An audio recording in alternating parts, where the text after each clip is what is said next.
ദൈവനാമത്തിന് മഹത്വമുണ്ടാകട്ടെ. ഗലാത്യർക്ക് എഴുതിയ ലേഖനം 1-ാം അധ്യായത്തിന്റെ പഠനത്തിലേക്ക് എല്ലാവരെയും ദൈവനാമത്തിൽ സ്വാഗതം ചെയ്യുന്നു. അപ്പൊ നമ്മൾ കഴിഞ്ഞ ആഴ്ചയിൽ 3 കാര്യങ്ങൾ കണ്ടു. 1, പിതാവായ ദൈവത്തെക്കുറിച്ച് കണ്ടു. 2, കർത്താവായ യേശുക്രിസ്തു. 3, പൗലോസ്. ഈ 3 വിഷയങ്ങളാണ് നമ്മൾ 1-ാമത്തെ അധ്യായത്തിൽ നിന്ന് കണ്ടത്. നമ്മൾ ഇന്ന് നോക്കുവാനായിട്ട് പോകുന്നത് 2 വിഷയങ്ങളാണ്. ഒന്ന് സുവിശേഷം, മറ്റൊന്ന് വേറെ ഒരു സുവിശേഷം. നമുക്ക് ആദ്യം ഞാൻ അവസാനം നൽകുന്ന വാചകം ഒന്ന് വായിക്കാം. വേറെ ഒരു സുവിശേഷം. വിപരീത സുവിശേഷം മേൽപ്പറഞ്ഞ കാര്യങ്ങൾക്ക് വിപരീതമായിട്ടുള്ളതും മനുഷ്യരിൽ നിന്ന് പ്രാപിച്ചതും മനുഷ്യർ പഠിപ്പിച്ചതും മനുഷ്യരെ പ്രസാദിപ്പിക്കുന്നതും മനുഷ്യർക്ക് സന്തോഷം ഉളവാക്കുന്നതുമായ സന്ദേശമാണ്. ഞാൻ ആദ്യം വായിച്ചതിന്റെ കാരണം, നമ്മൾ ഇനി പഠിക്കാൻ വേണ്ടി പോകുമ്പോൾ ഓരോ പോയിന്റ് പഠിക്കുമ്പോൾ അതിന് വിപരീതമായ കാര്യം കൂടെ ചർച്ച ചെയ്ത് മുൻപോട്ട് പോകാം. അപ്പൊ നമുക്കത് പെട്ടെന്ന് മനസ്സിലാക്കാനായിട്ട് സാധിക്കും. നമ്മൾ ഇനി പഠിക്കാൻ പോകുന്ന കാര്യങ്ങൾക്ക് നേരെ വിപരീതമായിട്ടുള്ള എല്ലാ ആശയത്തെയും ഒരുമിച്ച് വിളിക്കുന്ന പേരാണ് വിപരീത സുവിശേഷം, അല്ലെങ്കിൽ മറ്റൊരു സുവിശേഷം എന്ന് പറയുന്നത്. ഓക്കെ, അപ്പൊ നമുക്ക് എന്താണ് സുവിശേഷം എന്നൊന്ന് നോക്കാം. നമ്മൾ ആദ്യം കാണുന്ന ഒരു വാക്ക് ദൈവം എന്നുള്ളതാണ്, അല്ലെ? ദൈവം എന്നൊരു വാക്ക് കാണുന്നുണ്ട് അവിടെ. നിങ്ങൾ നോട്ടിനകത്ത് ദൈവം എന്നുണ്ട്. അതിന്റെ തൊട്ട് താഴെ ദൈവ സംബന്ധമായതാണ് സുവിശേഷം. ദൈവ സംബന്ധമായതാണ് സുവിശേഷം. നമുക്ക് തെളിയിക്കാനായിട്ട് 3 വാക്യങ്ങൾ വായിക്കാം. 6-ാമത്തെ വാക്യം, 10-ാമത്തെ വാക്യം. ഈ 2 വാക്യങ്ങൾക്കകത്ത് 3 കാര്യങ്ങൾ ദൈവ സംബന്ധമായതാണ് സുവിശേഷം എന്ന് പറഞ്ഞ് രേഖപ്പെടുത്തിയിട്ടുണ്ട്.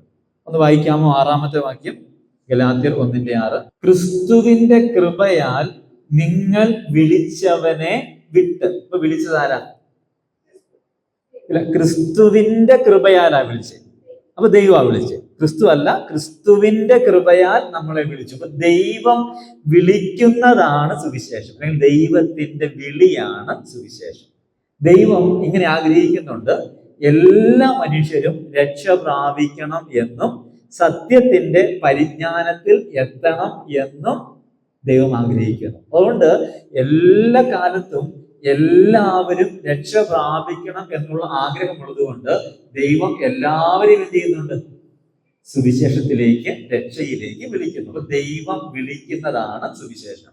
ദൈവം കൃപയാൽ വിളിക്കുന്നതാണ് സുവിശേഷം. ഓക്കെ, 2-ാമത്തെ കാര്യം, അതിന്റെ 10-ാമത്തെ വാക്യം.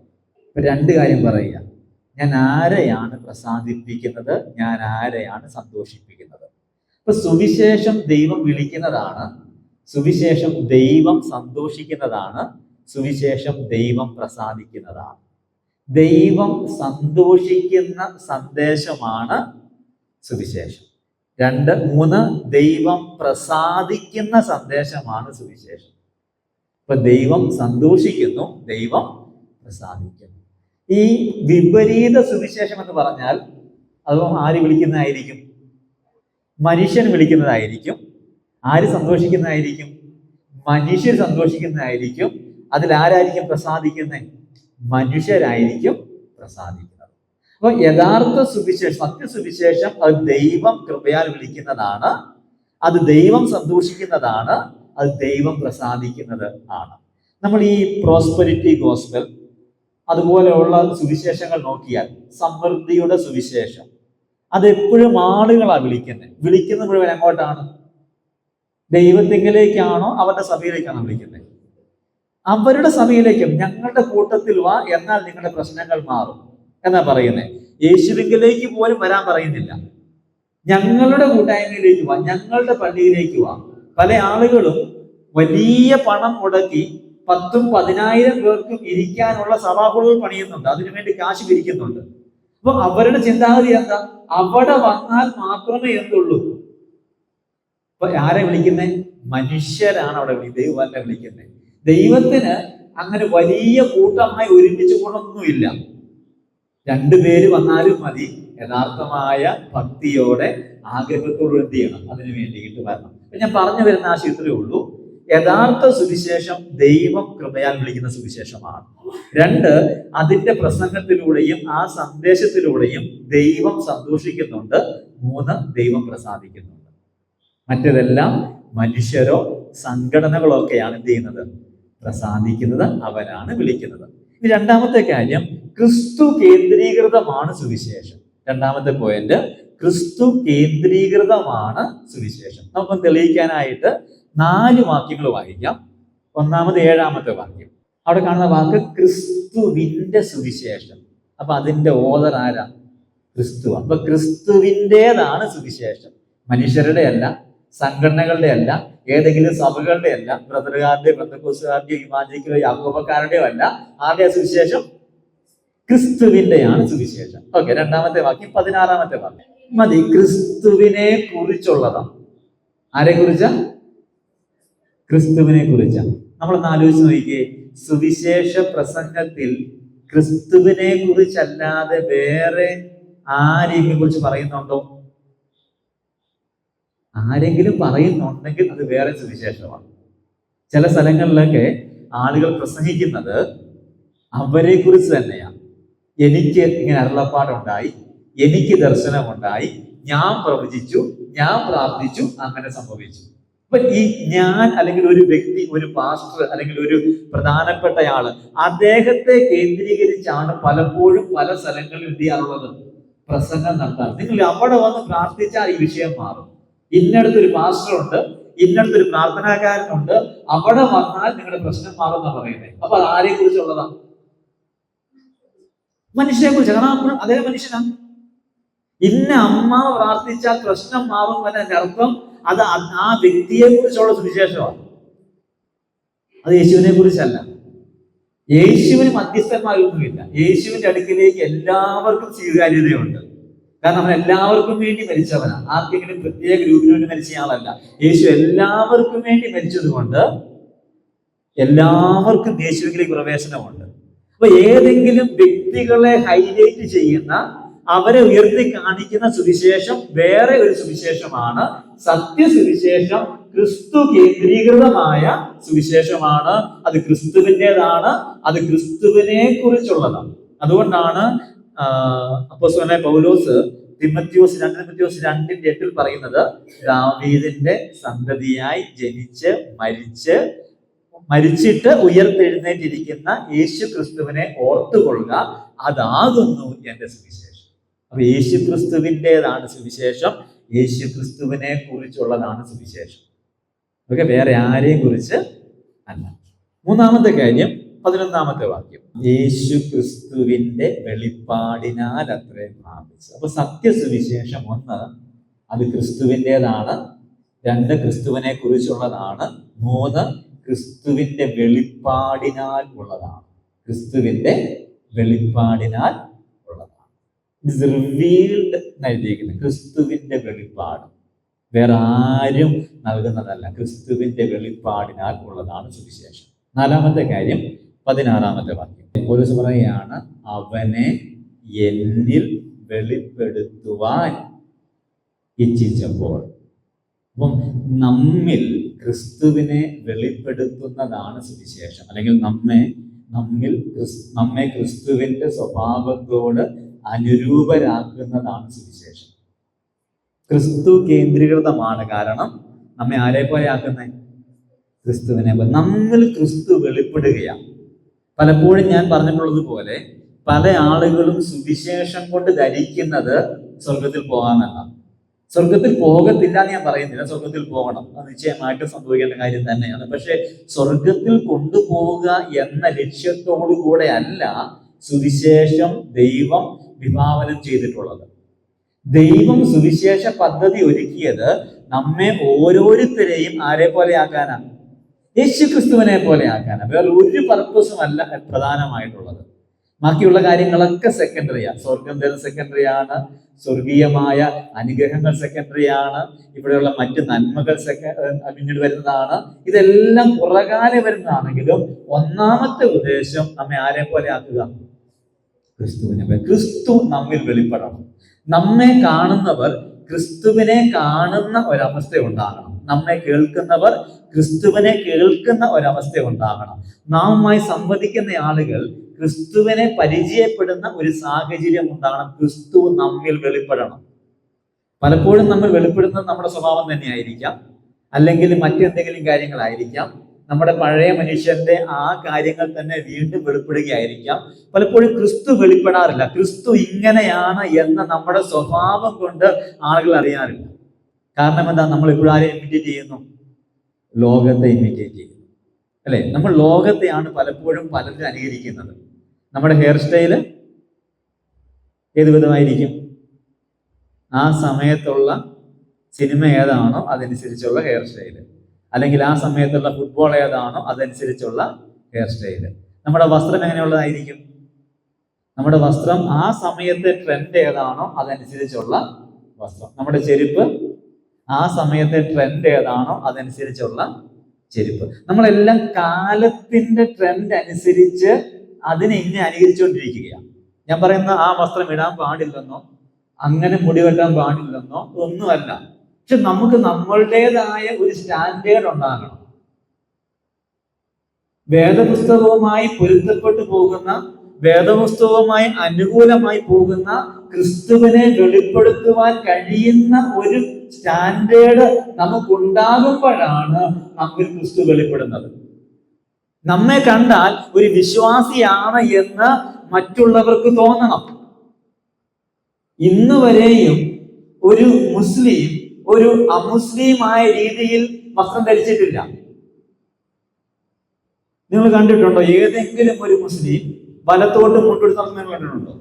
പുരുഷന്മാര് ഇന്ന് വരെ ഒരു മുസ്ലിമും ഒരു അമുസ്ലിമായി തോന്നുന്ന രീതിയിൽ മുണ്ടെടുക്കാറില്ല. ഞാൻ പറഞ്ഞ പുരുഷന്മാരുടെ കാര്യമാണ്. സ്ത്രീകളുടെ കാര്യം എടുത്താൽ ഇന്ന് വരെയും ഒരു മുസ്ലിം സ്ത്രീകളും അമുസ്ലിമാണ് തോന്നുന്ന രീതിയിലുള്ള മൂടുപടം ഇടാതെ, അല്ലെങ്കിൽ എന്ത് പറയുന്ന പേര്, പർദ്ദ ഇടാതെ നടക്കാറില്ല. ഒരു ഹൈന്ദവൻ അല്ലെങ്കിൽ ഒരു ഹിന്ദു ഹൈന്ദവ വിശ്വാസി അവൻ ഹൈന്ദവനല്ല എന്ന് തോന്നിപ്പിക്കുന്ന രീതിയിലുള്ളതൊന്നും ധരിക്കാറില്ല, അല്ലെങ്കിൽ അതൊന്നും ഒഴിവാക്കാറില്ല. ഞാൻ ഹൈന്ദവനാന്ന് തോന്നാൻ പാടില്ല എന്ന് പറഞ്ഞുകൊണ്ട് പൊട്ട് വേണ്ടെന്നോ തീരുമാനിക്കുന്നില്ല, ചന്ദനക്കുറി വേണ്ട തീരുമാനിക്കുന്നില്ല, ഉണ്ടോ? ഇല്ല. അവന്റെ കഴുത്തിലുള്ള മാല വേണ്ടെന്നോ തീരുമാനിക്കുന്നുണ്ടോ? ഇല്ല. അവന്റെ കയ്യിലുള്ള എന്താ പറയുക രുദ്രാക്ഷം വേണ്ടെന്നോ തീരുമാനിക്കുന്നുണ്ടോ? ഇല്ല. പക്ഷെ നമ്മൾ എന്നെ ഒരു വിശ്വാസിയായി പരിഗണിക്കേണ്ട എന്ന് കരുതിയിട്ട് നമ്മൾ പല കാര്യങ്ങളും ഉപേക്ഷിച്ചിട്ട് ലോകത്തെ അനുകരിക്കാൻ വേണ്ടി ശ്രമിക്കുകയാണ്. അതുകൊണ്ട് തന്നെ നമ്മുടെ ജീവിതത്തിൽ ഒരിടത്തും ക്രിസ്തു വെളിപ്പെടാത്തൊരു സാഹചര്യം ഉണ്ടാവുകയാണ്. നമ്മുടെ വസ്ത്രധാരണത്തിലില്ല, നമ്മുടെ ഹെയർ സ്റ്റൈലിലില്ല, നമ്മുടെ ജീവിത രീതികളിലില്ല, നമ്മുടെ സംസാരങ്ങളിലില്ല. ഞാനത് കുറ്റപ്പെടുത്തി പറയുകയാണെന്ന് കരുതരുത്. കുറ്റം പറയുന്നതാണ്, കുറ്റം ആയിട്ട് പറയുന്നതല്ല, ഉള്ള കാര്യം പറയുന്നത്, സത്യം പറയുന്നതാണ്. എന്നിലും നിങ്ങളിലും ക്രിസ്തു വെളിപ്പെടുന്നില്ലെങ്കിൽ സുവിശേഷം നമ്മിൽ വ്യാപരിക്കുന്നില്ല എന്ന് അതിന്റെ അർത്ഥം. കർത്താവ് നമ്മിൽ വ്യാപരിക്കുന്നില്ല എന്നാ അതിന്റെ അർത്ഥം. നമ്മൾ പുറത്തു കൊടുക്കുന്ന സന്ദേശങ്ങളൊക്കെ ക്രിസ്തു വ്യാപരിക്കാത്ത സന്ദേശങ്ങളാണ് പലപ്പോഴും. അതുകൊണ്ട് നമ്മൾ ബാക്ക് ടു ദ ബേസിക്സിലോട്ടൊന്ന് മടങ്ങി വരണം. ദൈവം എന്നെ വീണ്ടെടുത്തത് ക്രിസ്തുവിനെ എന്നിൽ വെളിപ്പെടുത്താൻ വേണ്ടിയില്ല. ആ ഒരു ചിന്ത നമ്മെ എപ്പോഴും ഭരിക്കണം. നമ്മുടെ സംസാരം കേട്ടാൽ തോന്നണം ഇവൻ ഒരു വ്യത്യസ്തനായ വ്യക്തിയാണ്. പത്രോസ് യേശുവിനെ അറിയില്ല എന്ന് പല ആവർത്തി പറയുകയാണ്. ഒരു സ്ത്രീ ചോദിക്കുന്നുണ്ട്, നീയും അവന്റെ കൂട്ടത്തിലുള്ള ആൾ എനിക്ക് പറയുന്നുണ്ട്, എനിക്ക് അവനെ അറിയില്ല, ഞാൻ ഇവിടെ വേറെ ആവശ്യത്തിന് വന്ന ആളെന്ന് പറയുന്നുണ്ട്. പിന്നീട് ഗ്രൂപ്പിൽ പോയിരിക്കുന്നു, അപ്പോഴും ചോദിക്കുന്നു, നീ അവന്റെ ഗ്രൂപ്പിലുള്ള ആളാണ്, നിന്റെ സംസാരം പോലും അത് തെളിയിക്കുന്നല്ലോ. അപ്പം യേശുവിന്റെ കൂടെ നടന്നതുകൊണ്ട് പത്രോസിന്റെ സംസാരത്തിൽ പത്രോസ് പോലും അറിയാതെ വന്നൊരു മാറ്റമുണ്ട്. അറിയാതെ വന്ന ചില വാക്കുകളുണ്ട്. ആ വാക്കുകൾ വന്നപ്പോ ഇത് യേശുവിന്റെ പോലത്തെ വാക്കുകളാണല്ലോ, ഇത് നസ്രയന യേശു പറയുന്ന പ്രസംഗമാണല്ലോ, ഈ രീതി അവന്റേതാണല്ലോ എന്ന തോന്നൽ ഉണ്ടാവുകയാണ്. നിങ്ങളൊന്ന് ആലോചിച്ച് നോക്കിയേ, നമുക്ക് ഏറ്റവും ഇഷ്ടമുള്ള സഭയിലെ ഒരാള്, അദ്ദേഹത്തിന്റെ പ്രാർത്ഥനയിലെ പല വാക്കുകളും നമ്മുടെ പ്രാർത്ഥനയിൽ വരാറുണ്ട്. അതെങ്ങനെയാ വരുന്നത്? നമുക്കിഷ്ടമുള്ള ഒരാളുടെ പ്രസംഗം, നമ്മൾ കൂടുതൽ കേൾക്കുന്ന ആളുടെ പ്രസംഗം, നമ്മൾ പ്രസംഗിക്കുമ്പോൾ എന്ത് ചെയ്യാറുണ്ട്? അതേ കാര്യം വരാറുണ്ട്, അതേ ആശയങ്ങൾ വരാറുണ്ട്, അതേ രീതികൾ വരാറുണ്ട്. ഇനി നിങ്ങൾ യൂട്യൂബിൽ കാണുന്ന ചില കാര്യങ്ങൾ, അതിലെ വാക്കുകൾ നിങ്ങൾ 1-2 ദിവസങ്ങൾ അതേ കാര്യങ്ങൾ പറയുന്നുണ്ട്, അതേ വാക്കുകൾ പറയും. ഇങ്ങോട്ട് കിട്ടിയതൊക്കെ പുറത്തോട്ട് കൊടുത്തേ പറ്റത്തുള്ളൂ. അതാ മനുഷ്യന്റെ അവസ്ഥ. അകത്തോട്ട് എന്തൊക്കെ കിട്ടിയോ അതൊക്കെ എങ്ങനെയെങ്കിലും പുറത്തോട്ട് വിട്ടേ പറ്റത്തുള്ളൂ. അതുകൊണ്ടാണ് ഈ വയലൻസ് ഒന്നും കാണാൻ പാടില്ല എന്ന് പറയുന്നത്. കാരണം നിങ്ങൾക്ക് എങ്ങനെയെങ്കിലും ഈ സാധനം പുറത്തോട്ട് കൊടുത്തേ പറ്റൂ. നിങ്ങൾ മൊബൈലിനകത്ത് വയലൻസ് കണ്ടാൽ ഒന്നെങ്കിൽ അപ്പനോടോ അമ്മയോടോ ഭാര്യയോടോ ഭർത്താവിനോടോ കൊച്ചിനോടോ വയലന്റ് ആയിട്ട് പെരുമാറും. കാരണം അകത്തോട്ട് കിട്ടിയ സാധനം പുറത്തോട്ട് കൊടുത്തേ പറ്റത്തുള്ളൂ. ഇത് പുറത്തോട്ട് പോയേ പറ്റത്തുള്ളൂ. ഇത് മനുഷ്യന്റെ സിസ്റ്റം അതങ്ങനെയാണ്. ഇപ്പൊ നമ്മുടെ സഹവാസം ആരുടെ കൂടെയാണോ നമ്മുടെ സ്വഭാവത്തിൽ അത് വെളിപ്പെടും. ഇപ്പൊ ക്രിസ്തു നമ്മിൽ വെളിപ്പെടണം എന്ന് ദൈവം ആഗ്രഹിക്കുകയാണ്. സുവിശേഷം ക്രിസ്തു കേന്ദ്രീകൃതമാണ്. കാരണം അത് ക്രിസ്തുവിനെ നമ്മിൽ വെളിപ്പെടുത്തുന്നു. അങ്ങനെ വെളിപ്പെടുത്തുന്നില്ലെങ്കിൽ we have to think again. നമ്മൾ ഒന്നുകൂടെ റീതിങ്ക് ചെയ്യണം, എന്നിൽ കർത്താവ് പ്രവർത്തിക്കുന്നുണ്ടോ, അല്ലെങ്കിൽ ബേസിക്സിലേക്ക് നമ്മൾ മടങ്ങി വരണം എന്ന് ഓർപ്പിച്ചുകൊണ്ട് നമ്മൾ അടുത്ത ഭാഗത്തേക്ക് പോവുകയാണ്. മൂന്നാമത്തെ കാര്യം 6-ാമത്തെ വാക്യം. അവിടെ പറഞ്ഞൊരു വാക്ക് ഗ്രേസ്, കൃപ എന്നൊരു വാക്ക്. അപ്പൊ കൃപയിൽ അധിഷ്ഠിതമായതാണ് സുവിശേഷം. 1, ദൈവ സംബന്ധമായതാണ് സുവിശേഷം. 2, ക്രിസ്തു കേന്ദ്രീകൃതമായതാണ് സുവിശേഷം.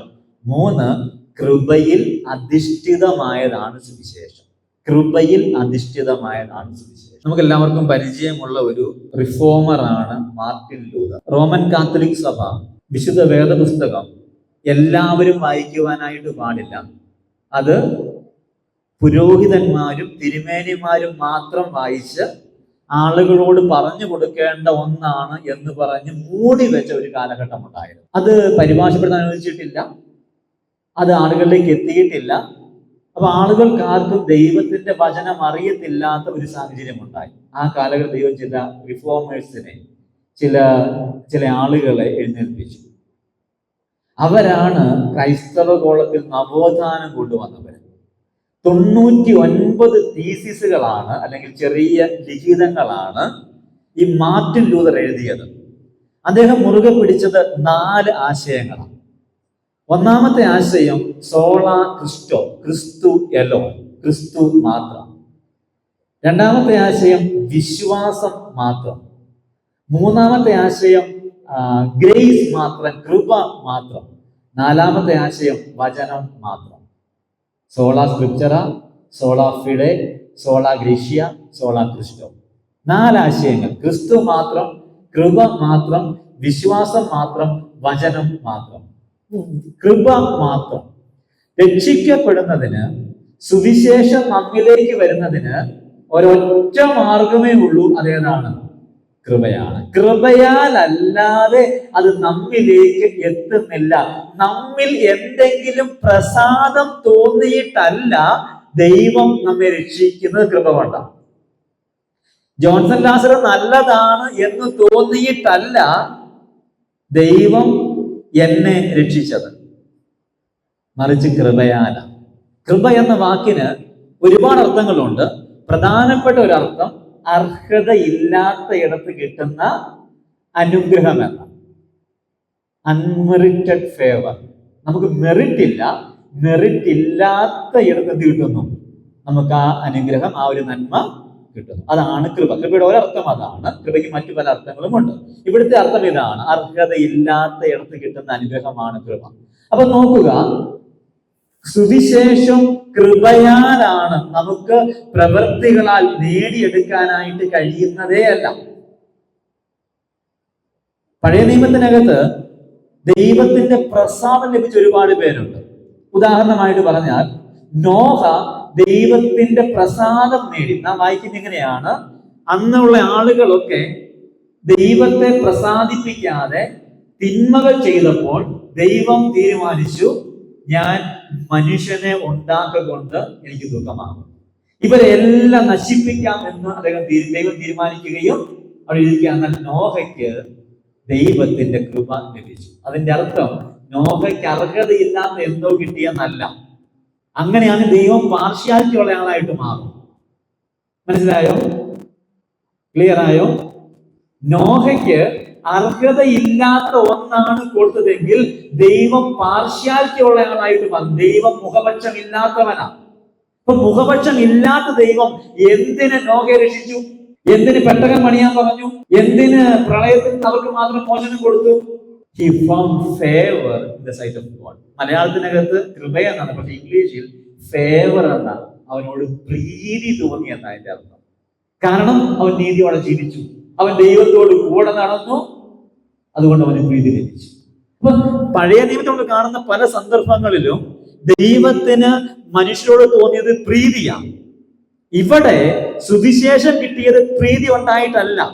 നമ്മുടെ പ്രാർത്ഥന കേട്ടിട്ടോ, നമ്മുടെ പിതാക്കന്മാരുടെ ഗുണം കണ്ടിട്ടോ, നമ്മുടെ ഏതെങ്കിലും മെറിറ്റ് കണ്ടിട്ടോ, നമ്മുടെ ഏതെങ്കിലും യോഗ്യത കണ്ടിട്ടോ, നമ്മുടെ നിറമോ ഗുണമോ കുടുംബമോ പാരമ്പര്യമോ പണമോ ഒന്നും കണ്ടിട്ടല്ല ദൈവത്തിന് നമ്മളോട് കൃപ തോന്നി. ഒരൊറ്റ കാരണം, അത് മാത്രമാണ് സുവിശേഷത്തിന്റെ അടിസ്ഥാനം. കൃപയാൽ അധിഷ്ഠിതമാണ് സുവിശേഷം. ഓക്കെ, അടുത്ത ആശയത്തിലേക്ക് വരാം. 24-ാമത്തെ വാക്യം, വിശ്വാസത്തെ പ്രസംഗിക്കുക. അപ്പൊ ഒന്ന്, അത് കൃപയാൽ മാത്രമാണ്, കൃപയിൽ അധിഷ്ഠിതമാണ്. 2, വിശ്വാസ സംബന്ധമായതാണ്. വിശ്വാസ സംബന്ധമായത് ആണ്. നമ്മൾ വായിച്ച വാക്യയുടെ വിശ്വാസം പ്രസംഗിക്കുന്നു. എന്താണ് പൗലോസ് ജനത്തോട് ആവശ്യപ്പെട്ടത് തന്റെ പ്രസംഗത്തിലൂടെ? ബിലീവ്, വിശ്വസിക്കുക. അപ്പോസ്തലനായ പത്രോസിന്റെ ആദ്യ പ്രസംഗം പെന്തക്കോസ്ത് നാളിൽ ജനങ്ങളൊക്കെ ഇങ്ങനെ കുത്തുകൊണ്ട് ചോദിക്കുന്നുണ്ട്, ഞങ്ങൾ എന്താണ് ചെയ്യേണ്ടത്? ഞങ്ങൾ എന്താ ചെയ്യേണ്ടത്? എന്താ ഉത്തരം? നസ്രേനായ യേശുവിന്റെ നാമത്തിൽ വിശ്വസിച്ച് മാനസാന്തരപ്പെട്ട് സ്നാനമേൽക്കുക. അതാണ് പത്രോസ് പ്രസംഗിച്ചത്. കൈസരിയിലെ ജയിലിൽ വെച്ച് ഈ ജയിലർ ചോദിക്കുന്നുണ്ട്, രക്ഷ പ്രാപിപ്പാൻ എന്ത് ചെയ്യണം? ഉത്തരം എന്താ? യേശുവിൽ വിശ്വസിക്കുക, എന്നാൽ നീ നിന്റെ കുടുംബവും രക്ഷ പ്രാപിക്കും. അപ്പോസ്തലന്മാരാകട്ടെ ആദ്യ പിതാക്കന്മാരാകട്ടെ വിശ്വാസമല്ലാതെ വേറെ ഒരു മാർഗവും പ്രസംഗിച്ചിട്ടില്ല. വിശ്വാസമല്ലാതെ വേറെ ഒരു മാർഗവും, ഞങ്ങളുടെ സഭയിലേക്ക് രക്ഷയുണ്ടാകും എന്നല്ല, ഞങ്ങളുടെ കൂട്ടത്തിലേക്ക് രക്ഷയുണ്ടാകുമെന്നല്ല, ഞങ്ങളുടെ കൂടെ പ്രാർത്ഥിക്കാൻ രക്ഷയുണ്ടാകുമെന്നല്ല, അല്ലെങ്കിൽ ഇന്നത്തെ രൂപ കൊടുക്ക രക്ഷയുണ്ടാകുമെന്നല്ല, ഇങ്ങനെ ചെയ്യ രക്ഷയുണ്ടാകുമെന്നല്ല. അവര് പറഞ്ഞ ഒറ്റ കാര്യം, വിശ്വസിക്കാന്ന് മാത്രമാണ്. വിശ്വാസത്താൽ മാത്രമാണ് സുവിശേഷം ഹൃദയങ്ങളിൽ പരിവർത്തനം ഉണ്ടാക്കുന്നത്. പണം കൊടുത്ത് നേടാൻ പറ്റുന്ന ഒന്നല്ല രക്ഷ എന്ന് പറയുന്നത്. നമ്മുടെ നന്മകൾ കൊണ്ട് നേടാൻ കഴിയുന്ന ഒന്നല്ല രക്ഷ എന്ന് പറയുന്നത്. നമ്മുടെ ഏതെങ്കിലും പാരമ്പര്യങ്ങൾ കൊണ്ടോ, നമ്മുടെ ഏതെങ്കിലും പണം കൊണ്ടോ, എന്തെങ്കിലും ഒരു കാര്യം കൊണ്ട് നേടാൻ കഴിയുന്ന ഒന്നല്ല രക്ഷ. പ്രവൃത്തികളാൽ ഒരിക്കലും സാധ്യമാകുന്ന ഒന്നല്ല രക്ഷ. അത് പൂർണ്ണമായി ദാനമാണ്. അത് വിശ്വാസത്താൽ മാത്രം ലഭിക്കുന്നതാണ്. വിശ്വസിക്കാൻ പറയുന്നതാണ് സുവിശേഷം. അത് വിശ്വാസ സംബന്ധമായതാണ്. വിശ്വസിക്കുക, സോളാഫിടെ, വിശ്വാസം മാത്രം. അന്ന് വരെയും കത്തോലിക്ക സഭ പറഞ്ഞുകൊണ്ടിരുന്നത് വിശ്വാസം വേണം, അതിൻ്റെ കൂടെ പള്ളിയും വേണം, അതിൻ്റെ കൂടെ പാരമ്പര്യവും വേണമെന്നാണ്. നിങ്ങൾ പാരമ്പര്യം അനുസരിക്കണം, നിങ്ങൾ പള്ളി പറയുന്ന കാര്യം അനുസരിക്കണം, നിങ്ങൾ അച്ഛന്മാരെ അനുസരിക്കണം, നേർച്ച കാഴ്ചകൾ കൊടുക്കണം, പിന്നീട് 7 കൂദാശകളുണ്ട്, ആ 7 കൂദാശകൾ നിങ്ങൾ നിവർത്തിക്കണം. ഈ പുസ്തകം എഴുതിയ കാലഘട്ടത്തിലാണെങ്കിൽ യഹൂദന്മാരെ ആളുകൾ പറഞ്ഞത് വിശ്വാസം മാത്രം പോരാ, ന്യായപ്രമാണം അനുസരിക്കണം, പുരുഷന്മാരൊക്കെയും പരിച്ഛേദന ഏൽക്കണം, ബാക്കി ശബത്ത് ഉൾപ്പെടെയുള്ള എല്ലാ ന്യായപ്രമാണങ്ങളും അനുസരിക്കണം. അങ്ങനെ യഹൂദന് ദൈവം നൽകിയ ന്യായപ്രമാണം അനുസരിച്ച് രക്ഷ പ്രാപിക്കുവാൻ കഴിയുകയുള്ളൂ എന്ന് ചില കള്ള സഹോദരന്മാര് പറഞ്ഞപ്പോ പൗലോസ് പറയുകയാണ്, സുവിശേഷം എന്തിനാൽ മാത്രമാണ്? നിങ്ങൾ എല്ലാ ഞായറാഴ്ചയും പള്ളിയിൽ പോയത് കൊണ്ട് സ്വർഗത്തിൽ പോകത്തില്ല. എല്ലാ ആഴ്ചയും പ്രാർത്ഥിച്ചത് കൊണ്ട് നിങ്ങൾ ദൈവമക്കളാകത്തില്ല.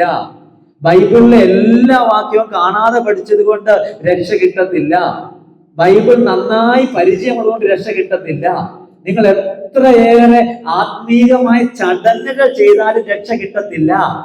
രക്ഷയുടെ അടിസ്ഥാനം പള്ളിയിൽ പോയെന്ന് നോക്കിയല്ല, രക്ഷയുടെ അടിസ്ഥാനം നിങ്ങൾ സ്വോത്രകാഴ്ചയോ നോക്കിയല്ല, രക്ഷയുടെ അടിസ്ഥാനം അപ്പം മുറിക്കോ നോക്കിയല്ല, രക്ഷയുടെ അടിസ്ഥാനം മീറ്റിങ്ങിന് വന്നോ നോക്കിയല്ല, രക്ഷയുടെ അടിസ്ഥാനം വിശ്വാസം കൊണ്ടോ നോക്കിയില്ല. അതുകൊണ്ടാണ് പറയുന്നത്, പുത്രനിൽ വിശ്വസിക്കുന്നവന് നിത്യജീവനുണ്ട്, പുത്രനെ അനുസരിക്കാത്തവനോ ജീവനെ കാണുകയില്ല. അനുസരണമാണ്, വിശ്വാസമാണ്. പുത്രനിൽ വിശ്വസിക്കുന്നവന് നിത്യജീവനുണ്ട്. യേശു കർത്താവ് പറഞ്ഞത് എന്താണ്? സകല സൃഷ്ടികളോടും പോയി സുവിശേഷം അനുസരിക്കണം. വിശ്വസിക്കുകയും സ്നാനം ഏൽക്കുകയും ചെയ്യുന്നവൻ രക്ഷിക്കപ്പെടും, വിശ്വസിക്കാത്തവൻ ശിക്ഷാവിധിയിൽ അകപ്പെടും. വിശ്വസിക്കാത്തവൻ ശിക്ഷാവിധിയിൽ അകപ്പെടും. നമ്മൾ വായിക്കുന്നുണ്ട്, സുവിശേഷം അനുസരിക്കാത്തവർ ദൈവത്തിന്റെ സന്നിധാനവും അവന്റെ വല്ലഭത്വത്തോടു കൂടിയ മഹത്വവും വിട്ട് അകന്ന് നിത്യനാശം എന്ന ശിക്ഷാവിധി അനുഭവിക്കും. ഇപ്പൊ 10ാം ക്ലാസ് കഴിഞ്ഞപ്പോ സ്നാനപ്പെടുന്നുള്ളതല്ല ചോദ്യം, എല്ലാ ഞായറാഴ്ച അപ്പം തുറന്നുള്ളതല്ല ചോദ്യം, എല്ലാ ആഴ്ചയും പള്ളി പോകുന്നതല്ല ചോദ്യം.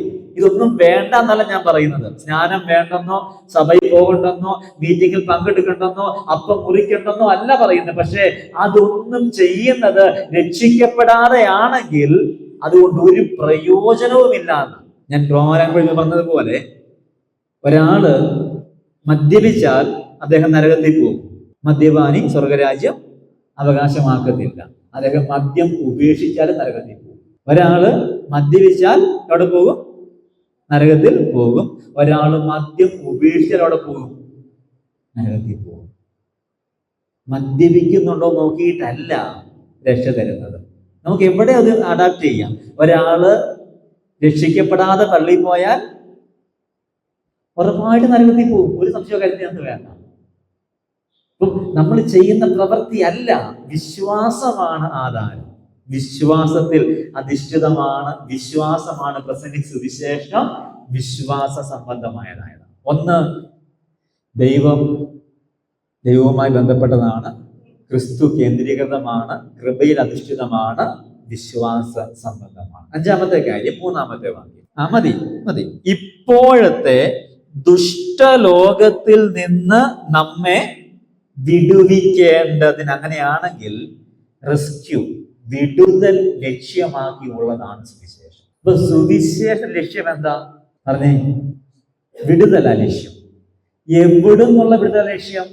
ഈ ദുഷ്ടലോകത്തിൽ നിന്നുള്ള വിടുതലാണ് ലക്ഷ്യം. ഞാൻ അതുകൊണ്ടാണ് പല ആവർത്തി ഇവിടെ തന്നെ പറഞ്ഞിട്ടുള്ളത്, മദ്യവിരുദ്ധ സുവിശേഷം സത്യസുവിശേഷമല്ല എന്ന്.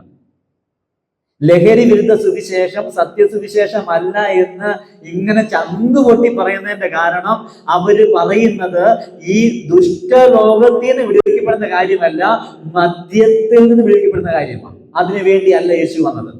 മദ്യം ഉപേക്ഷിക്കാൻ പറയുന്ന കുഴപ്പമൊന്നുമില്ല, ഇവിടെ മദ്യപിക്കാൻ ആരും പ്രോത്സാഹിപ്പിക്കുന്നില്ല. പക്ഷെ സുവിശേഷം വന്നത് മദ്യത്തിൽ നിന്ന് വിടുതൽ തരാൻ വേണ്ടിയിട്ടല്ല.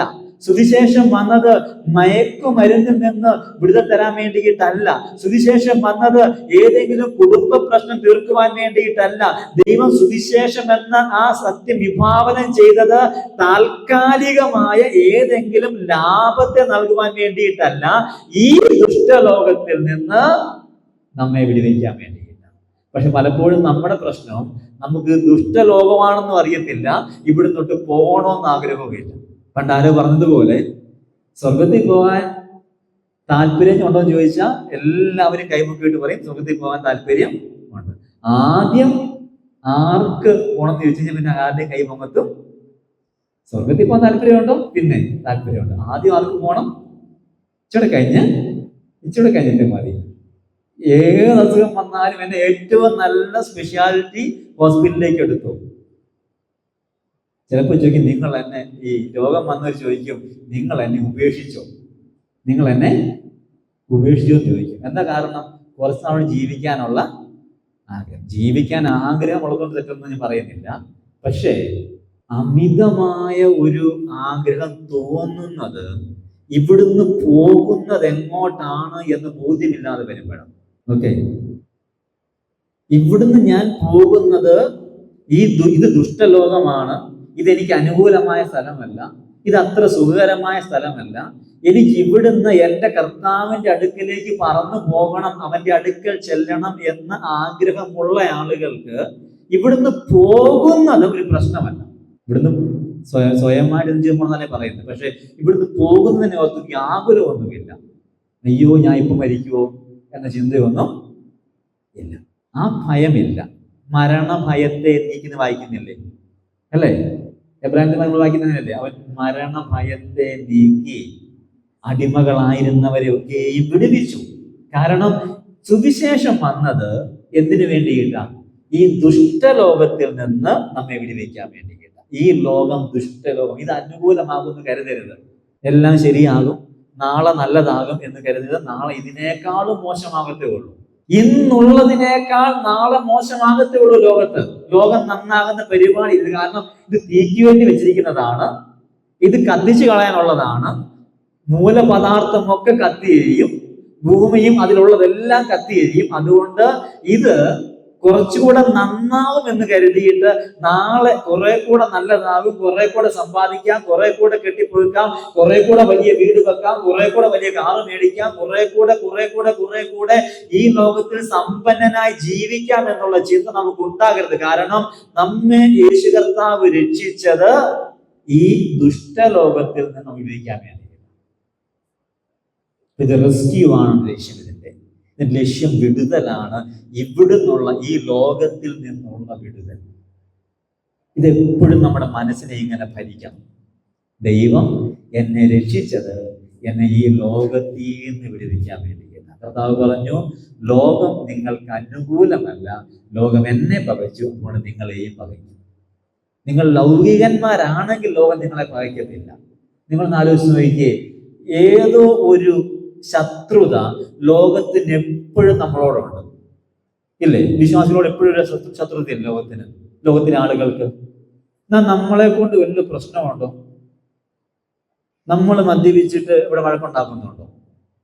ഇല്ല. നമ്മളിവിടെ ഏതെങ്കിലും ലിക്വർ ഷോപ്പുകൾ തുറന്നിട്ടുണ്ടോ? മദ്യ എന്തെങ്കിലും നമ്മൾ തുറന്നിട്ടുണ്ടോ? ഇല്ല. നമ്മുടെ ഏതെങ്കിലും കടകളിൽ ഈ എന്താ പറയാ ലഹരി പദാർത്ഥം വിൽക്കുന്നുണ്ടോ? ഇല്ല. നമ്മൾ ആരെങ്കിലും കൊട്ടേഷൻ ടീമിനകത്തുണ്ടോ? ചില ആൾക്കാരെ കണ്ടാൽ തോന്നുമെങ്കിലും അല്ലേ, നമ്മളാരും കൊട്ടേഷൻ ടീമിനായിട്ടൊന്നും ഇല്ല. നമ്മളെ കൊണ്ട് സമൂഹത്തിന് ഒരു കുഴപ്പമില്ല. നമ്മൾ നമ്മുടെ കാര്യം നോക്കി മര്യാദയ്ക്ക് ജീവിക്കുന്ന ആൾക്കാരാണ്. വീട്ടിൽ വല്ല കുഴപ്പമുണ്ടോ? വീട്ടിലും വലിയ കുഴപ്പമൊന്നും നമ്മളെ കൊണ്ടില്ല. രക്ഷിക്കപ്പെട്ടവരെ കൊണ്ടില്ല, അങ്ങനെ പറയാം. രക്ഷിക്കപ്പെട്ടവരുടെ വീട്ടിലും വലിയ കുഴപ്പമൊന്നും ഇല്ല. പക്ഷെ എന്തോ ഒരു ശത്രുത നമ്മളോടുണ്ട്. യേശുവിന്റെ പിന്നാലെയാണ് നമ്മളെന്നറിഞ്ഞ അന്നേരം സമൂഹം നമ്മളെ കുറ്റപ്പെടുത്താൻ തുടങ്ങും. ഒരാൾ മദ്യപിച്ച് എന്തോ ലക്ക് കെട്ട് നടന്നാലും ഒരു കുഴപ്പമില്ല. അവൻ ഓടെ കിടന്നാലും, അവൻ ഛർദ്ദിച്ച് വഴി വന്ന് നാറ്റിച്ചു വെച്ചാലും, അവൻ ചീത്ത പറഞ്ഞാലും ഒരു കുഴപ്പമില്ല. പക്ഷെ അവൻ വിശ്വാസി എന്ന ആൾക്കാർ ചോദിക്കും, നീ എന്തിനാടാ വിശ്വാസിയായേ? നീ എന്തിനാണ് അവരുടെ കൂട്ടത്തിൽ പോണേ? നിനക്ക് വേറെ പണിയൊന്നും ഇല്ലായിരുന്നോളാന്ന് ചോദിക്കും. അതുവരെ 50 രൂപ കടം തരാത്തവരിങ്ങനെ 500 രൂപ തരും, നീ പോയി കുടിച്ചോളാന്ന് പറഞ്ഞു. ഒരു ശത്രുത വിശ്വാസികളോട് ലോകത്തിന് ഉണ്ടാകുന്ന എന്തുകൊണ്ടെന്ന് അറിയാമോ? നമ്മുടെ ഉള്ളിലൊരു മാറ്റം ഉണ്ടായി. നമ്മൾ ഈ ലോകത്തിനുള്ളവരല്ല എന്നൊരു കാഴ്ചപ്പാട് അവർക്ക് വന്നു കഴിഞ്ഞു. നമുക്ക് വന്നിട്ടില്ലെങ്കിലും അവർക്കത് വന്നു കഴിഞ്ഞു. ഇനി ഇവര് ലോകത്തിനുള്ളവരല്ല, ഇനി ഇവര് കർത്താവിനുള്ളവരാണ്. ഈ ലോകത്തിൽ നിന്ന് വേർപെട്ടു പോകുന്ന ഒരു ജനമാണിവര് എന്ന തോന്നൽ അവർക്കുണ്ടായി. ഇവിടും നമ്മെ വിടുവിക്കാൻ വേണ്ടിയാണ് സുവിശേഷം. അതാണ് സുവിശേഷത്തിന്റെ ലക്ഷ്യം, ഈ ദുഷ്ടലോകത്തിൽ നിന്ന് നമ്മളെ വിടുവിക്കുക. അതുകൊണ്ട് ഇത് എപ്പോഴും ദുഷ്ടലോകമായിട്ട് തന്നെ കണ്ടുപോകണം. ഈ ലോകം ദുഷ്ടലോകമാണ്. ദൈവം നമുക്ക് അനുകൂലമാണ്. ദൈവം നമുക്ക് അനുകൂലം. ഈ ലോകം എത്ര ദുഷ്ടതരം കാണിച്ചാലും നമുക്ക് ആരനുകൂലമാണ്? ദൈവം നമുക്ക് അനുകൂലം. അല്ല, ഈ ലോകം നമുക്ക് അനുകൂലമല്ല. ലോകം നമുക്ക് അനുകൂലമായി അതിന്റെ അർത്ഥം നമുക്കും ലോകത്തിനും കോമണായ എന്തോ ഒന്നുണ്ടെന്നാണ്. മനസ്സിലായോ? നമുക്കും ലോകത്തിനും കോമണായ എന്തോ ഒന്നുണ്ടെങ്കിലാണ് നമ്മളോട് അനുകൂലിക്കാൻ ലോകത്തിന് കഴിയുന്നത്. യേശു എന്താ പറഞ്ഞത്? എന്താ? നിങ്ങൾ ലൗകികന്മാരല്ലായകയാൽ അവർ നിങ്ങളെ പകയ്ക്കും, നിങ്ങളെ ദുഷിക്കും, നിങ്ങളെ ന്യായാധിപ സഭകളിൽ ഏൽപ്പിക്കും. അങ്ങനെ ഏൽപ്പിക്കപ്പെടുമ്പോൾ എന്ത് പറയേണ്ടുവെന്ന് പേടിക്കേണ്ട. നിങ്ങളല്ല, നിങ്ങളുടെ ഉള്ളിലുള്ള എന്റെ ആത്മാവത്രേ സംസാരിക്കുന്നത്. അപ്പൊ ലോകം നമ്മളെ പകച്ചോണ്ട് കുഴപ്പമില്ല.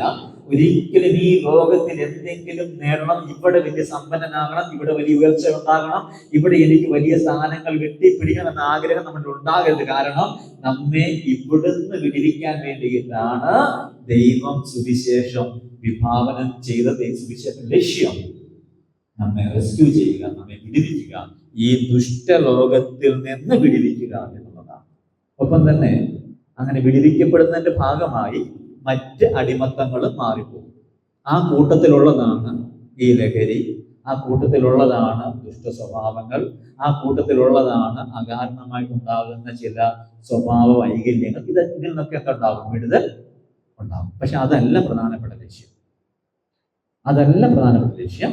അതൊക്കെ അതിന്റെ ഭാഗമായി ബോണസ് ആയിട്ട് കിട്ടുന്ന കുറെ വിടുതലുകളാണ്. ചിലർക്ക് രോഗസൗഖ്യം ഉണ്ടാകും, ചിലർക്ക് കടഭാരങ്ങൾ മാറും. ഈ കടം മാറുന്നതൊക്കെ, കടഭാരം മാറുന്നതൊക്കെ അമേരിക്കയിൽ നിന്ന് കാശ് വന്നിട്ടൊന്നുമല്ല. അങ്ങനെ കരുതുന്ന ആൾക്കാരൊക്കെ ഉണ്ട്, അമേരിക്കയിൽ നിന്ന് കാശ് വന്നിട്ടാണ് കടം മാറുന്നതെന്ന്. അങ്ങനെയൊന്നുമല്ല. നമുക്ക് പിന്നെ ഈ എന്താ പറയുക, അനാവശ്യമായ ചെലവുകളില്ല. ഈ രക്ഷിക്കപ്പെട്ട ആളുകൾക്ക് അനാവശ്യമായ ചെലവുകളില്ല. അത് പിന്നെ സമ്പാദിക്കാൻ കുറച്ച് പണം ബാക്കിയുണ്ടാവും അല്ലെ. രക്ഷിക്കപ്പെട്ട ആൾക്ക് മദ്യപിക്കേണ്ട, പുകവലിക്കേണ്ട, മറ്റു ലഹരി ഉപയോഗിക്കേണ്ട, സിനിമാ കോട്ടയിൽ പോകേണ്ട, വേറെ കാര്യങ്ങൾക്ക് വേണ്ടി അനാവശ്യമായ പണം ചെലവഴിക്കണം. അപ്പൊ ഇതെല്ലാം സമ്പാദ്യമായിട്ട് നിൽക്കും. അപ്പൊ അവന് ഓട്ടോമാറ്റിക്കായിട്ട് അവന്റെ കടമൊക്കെ എന്ത് ചെയ്യും? ലോട്ടറി എടുക്കണ്ട രക്ഷിക്കപ്പെട്ട ആൾക്കാർക്ക്. കാരണം എന്താ? അവന് ഇതിലും വലിയ സമ്പാദ്യം മേലുണ്ട്, പിന്നെ ഇവിടെ എന്തെങ്കിലും ലോട്ടറിയുടെ ആവശ്യം? അങ്ങനെ സമ്പന്നനാകുന്നത് അല്ലാതെ നൂലെ കെട്ടി കിട്ടുന്നൊന്നും അല്ല, അമേരിക്ക കൊണ്ടുപോകുന്ന തരുന്നൊന്നും അല്ല. വേറെ ചെലവുകളില്ല. അവൻ ആഹാരം കഴിക്കണം, വസ്ത്രം എടുക്കണം, കുഞ്ഞുങ്ങളെ പഠിപ്പിക്കണം, മറ്റു ചെറിയ ചെറിയ കാര്യം നടന്നാൽ ദൈനംദിന ഉപജീവന ആവശ്യങ്ങൾ നിറവേറണം എന്നല്ലാതെ വേറെ ചെലവില്ലാത്തത് കൊണ്ട് അവന് കിട്ടുന്ന വരുമാനം അവനുള്ളതാണ്. മറ്റേത് അങ്ങനെയല്ല. അവന് കിട്ടുന്ന വരുമാനം ലോട്ടറിക്കാരന് പോകണം, കള്ളുഷാപ്പിൽ പോകണം, പിന്നെ വീടുകടക്കാരന് പോകണം, ഇതിനെല്ലാം പോകേണ്ടവന് മിച്ചം ഒന്നും വരത്തില്ല. പക്ഷെ ഇപ്പം ഇത്തിരി മിച്ചം വരും. അങ്ങനെയാണ് നമ്മുടെ പിതാക്കന്മാരൊക്കെ എന്തെങ്കിലുമൊക്കെ ഉള്ളവരായത്. അല്ലാതെ ഇവർക്ക് ആർക്കും ഗൾഫിൽ നിന്നോ അമേരിക്കയിൽ നിന്നോ ഒന്നും കിട്ടിയിട്ടല്ല. ഇത് ലോകത്തിന് അറിയത്തില്ല, നമ്മളിത് അറിയണം. എന്തുകൊണ്ടാണ് നമുക്ക് ഇതൊക്കെ ഉണ്ടാകുന്നതെന്ന് വിടുതൽ ദൈവം നൽകിയത് കൊണ്ടാണ്. അപ്പൊ നമുക്ക് ഈ ദുഷ്ടലോകത്തിൽ നമുക്കൊന്നും വേണ്ടാന്നൊരു തീരുമാനമെടുക്കണം. അതിനായിട്ട് ദൈവം നമ്മെ ഓരോരുത്തരെയും സഹായിക്കണം. ലക്ഷ്യം എപ്പോഴും വിടുതലാണ്, ഈ ദുഷ്ടലോകത്തിൽ നിന്നുള്ള വിടുതൽ.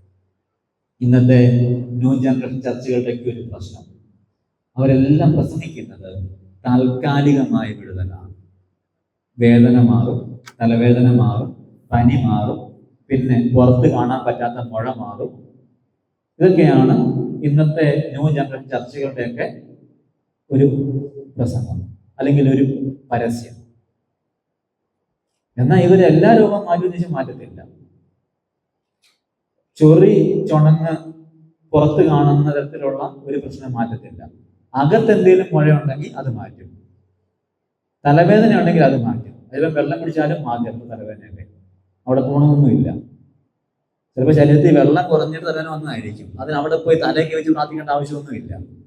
ഇന്ന് ആളുകൾ അതൊക്കെ മാറ്റാൻ വേണ്ടി ഇരിക്കുന്നത്. അവിടെ നിന്നുള്ള വിടുതൽ, രോഗത്തിൽ നിന്നുള്ള വിടുതൽ, കടത്തിൽ നിന്നുള്ള വിടുതൽ, അതിൽ നിന്നുള്ള വിടുതൽ, ഇതിൽ നിന്നുള്ള വിടുതൽ, ഇതൊക്കെയാണ് പ്രസംഗിക്കുന്നത്. നോ, സുവിശേഷം എന്ന് പറയുന്നത് ഇതൊന്നുമല്ല. ഈ ദുഷ്ടലോകത്തിൽ നിന്നുള്ള വിടുതലാണ്. ഇവിടെ നമ്മെ മാനിക്കും എന്നുള്ളതല്ല. ഇവിടെ മാന്യത ഉണ്ടാകും, പക്ഷെ സുവിശേഷം ഇവിടെ മാനിക്കപ്പെടാൻ വേണ്ടി വിഭാവനം ചെയ്തതല്ല, ഇവിടുന്ന് നമ്മെ കൊണ്ടുപോകാൻ വേണ്ടി വിഭാവനം ചെയ്തത്. നമുക്കൊരു നല്ല നാടുണ്ട്, അത് കർത്താവിൻ്റെ കൂടെയുള്ള മാസമാണ്. കർത്താവുള്ള നാടാണ്, പിതാവിൻ്റെ സന്നിധിയാണ്. എൻ്റെ പിതാവിന് അനേകം വാസലങ്ങളുണ്ട്, ഇല്ലെങ്കിൽ ഞാൻ നിങ്ങളോട് പറയുമായിരുന്നു. ഞാൻ ഇരിക്കുന്ന ഇടത്ത് നിങ്ങളായിരുന്നു. നമുക്കൊരു നല്ല നാടുണ്ട്, നല്ല സ്ഥലമുണ്ട്. പഴയ നിയമത്തിനകത്ത് നമ്മൾ വാഗ്ദത്തങ്ങൾ വായിക്കുമ്പോൾ അബ്രഹാമാണ് വിശ്വാസവീരന്മാരുടെ പിതാവ്. എന്തുകൊണ്ടാണ് വിശ്വാസവീരന്മാരുടെ പിതാവ് ചോദിച്ചാൽ അതിൻ്റെ ഒരു തെളിവ്, അതിൻ്റെ കാരണം എബ്രായ ലേഖനകർത്താവ് പറയുന്നുണ്ട്. അതിങ്ങനെയാണ്, അവർ വിശ്വാസത്താൽ വാഗ്ദത്ത ദേശത്ത് ഒരന്യദേശത്തെന്ന പോലെ കൂടാരങ്ങളിൽ പാർത്ത് ദൈവം ശില്പിയായി നിർമ്മിച്ചതും അടിസ്ഥാനമുള്ളതുമായ നഗരത്തിനായി കാത്തിരുന്നു. അബ്രഹാം വിശ്വാസികളുടെ പിതാവായി മാറിയതിന്റെ കാരണം അവർ വാഗ്ദത്ത ദേശത്ത് ഒരന്യദേശത്തെന്ന പോലെ വിശ്വാസത്തിന് കൂട്ടവകാശികളായ ഇസഹാക്കിനോടും യാക്കോബിനോടും കൂടെ കൂടാരത്തിൽ പാർത്തു. അദ്ദേഹത്തിന് ലഭിച്ച അനുഗ്രഹം നക്ഷത്രങ്ങളെ പോലെയും കടൽക്കരയിലെ മണൽ പോലെയും സന്തതികൾ ഉണ്ടാകുമെന്നാണ്. അല്ലെ? അപ്പൊ നോർമലായി അദ്ദേഹം ചെയ്യേണ്ട കാര്യം എന്തായിരുന്നിരിക്കണം? നോർമലായി ചെയ്യേണ്ട കാര്യം കുറെ കൂടെ സ്ഥലം വാങ്ങിക്കുക എന്നുള്ളതാണ്. അല്ലേ?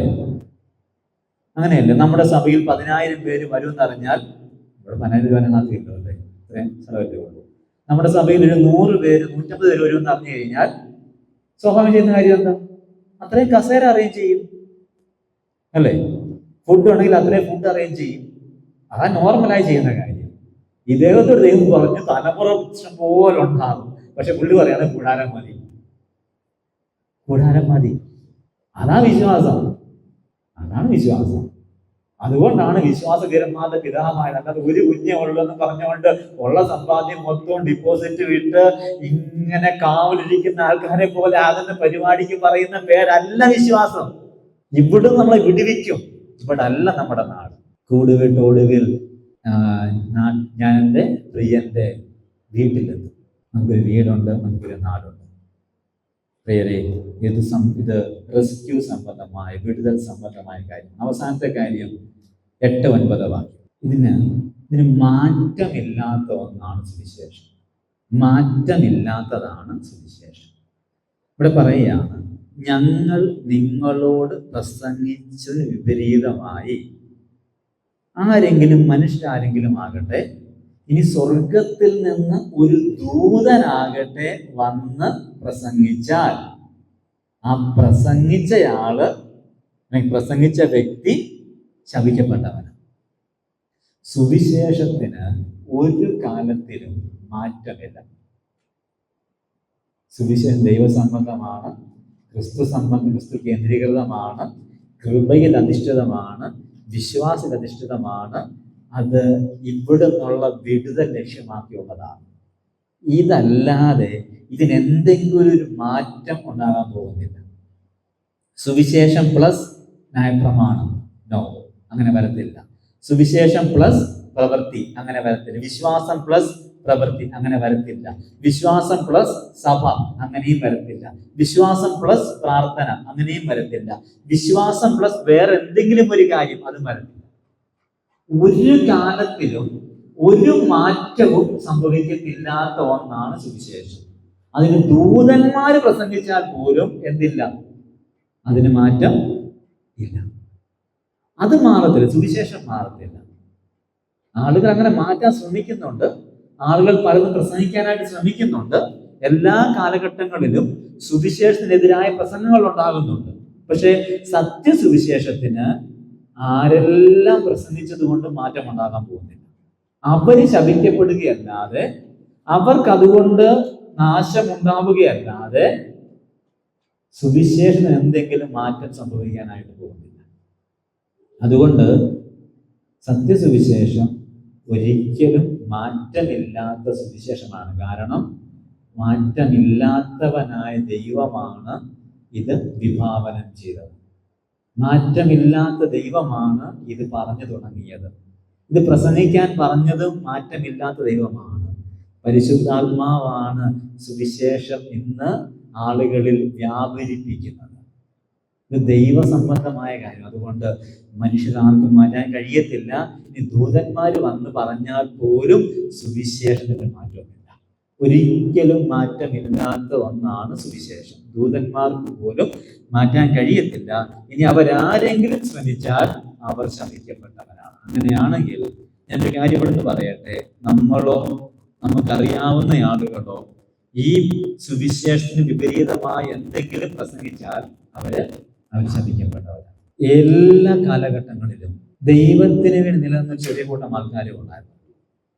അവര് ഇത്തരം ആളുകളിൽ നിന്ന് അകലം പാലിച്ചവരും അവരുടെ തെറ്റായ ഉപദേശങ്ങളെ എതിർത്തവരുമാണ്. എല്ലാ കാലഘട്ടങ്ങളിലും വിപരീതമായ സുവിശേഷങ്ങൾ ഉണ്ടായിട്ടുണ്ട്. പ്രസംഗങ്ങൾ ഉണ്ടായിട്ടുണ്ട്. പക്ഷേ ഒരു ചെറിയ ഗ്രൂപ്പ് എപ്പോഴും എന്ത് ചെയ്തിട്ടുണ്ട്? എല്ലാ കാലഘട്ടങ്ങളിലും അതുണ്ട്. ഇന്ന് നമ്മൾ കാണുന്നത് പോലെ ഒരു എക്യൂമെനിക്കൽ സമ്പ്രദായം കൊണ്ടുവരാം. നമ്മൾ ക്രിസ്ത്യാനികളൊക്കെ ഒത്തു നിൽക്കേണ്ടവരാണ്, ഒന്നും അല്ലെങ്കിൽ യേശുനാമം വിളിക്കുന്നവരെ എന്നൊക്കെ പറഞ്ഞ് അവരുമായി ഒരു സന്ധി സംഭാഷണത്തിന് പോയിട്ടില്ല. ഉപദേശങ്ങൾ പതിയെ വീഴ്ച വന്നത് നമ്മൾ കുറച്ചുകൂടെ എക്യൂമെനിക്കലാകാൻ ശ്രമിച്ചപ്പോഴാണ്. ഒരു അംബ്രലയുടെ കീഴിൽ നമുക്ക് വരണമെന്ന് കരുതിയപ്പോഴാണ്. ഞങ്ങൾ ഒരിക്കലും സുവിശേഷം പറയാൻ വേണ്ടി പോയ സമയത്ത് ഞങ്ങളുടെ അടുത്തൊരു ആള് പറഞ്ഞു, നമ്മൾ ഇനി ഒത്തു നിന്നില്ലെങ്കിൽ നമുക്ക് ഈ ലോകത്ത് ജീവിക്കാൻ പറ്റത്തില്ല. നമ്മളെന്ന് പറഞ്ഞൊരു മുസ്ലാം ആളാ പറഞ്ഞു ഞങ്ങളുടെ അടുത്ത്.